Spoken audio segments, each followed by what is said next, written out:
One of the big keys this year is to take a jump on defense. What are the things that you need to do to take that jump?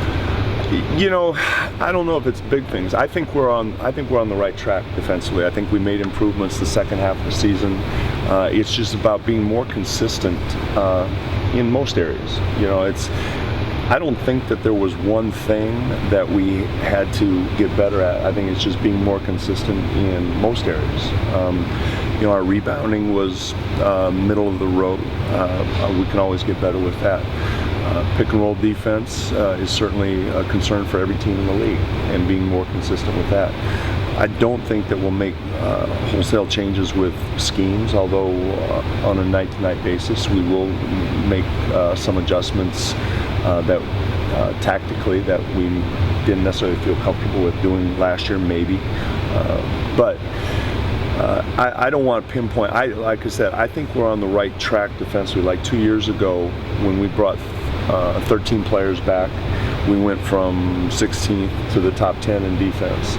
That growth came internally, and I think that's kind of the way we're looking at it, is just getting better at what we do, and certainly making changes on a night-to-night basis when it needs to be.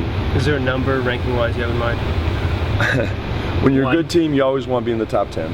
You know, that's 2 years ago. I think other than that, I mean, you want to be as good as you can, but I think when you're a good team, you should want to be in the top 10 in both offense and defense. You do that, you're in the conversation of being a very good team. Is this, because of so many guys returning, is this, I guess it was new guys too, but is it reminiscent of a couple years ago when you said you returned 13? That camp, you're always like, we're ahead of where we were. So do you get a sense that you're also kind of ahead of the pace this year? Probably, yeah, because of the familiarity of the guys coming back and September. You know, I think 2 years ago we had a more veteran team and we didn't have as many guys in town in September, but these last 2 Septembers have been good for us in that respect. But certainly, I think from an offensive standpoint, the fact that we have as much in this after 3 practices is certainly ahead of what we were last year.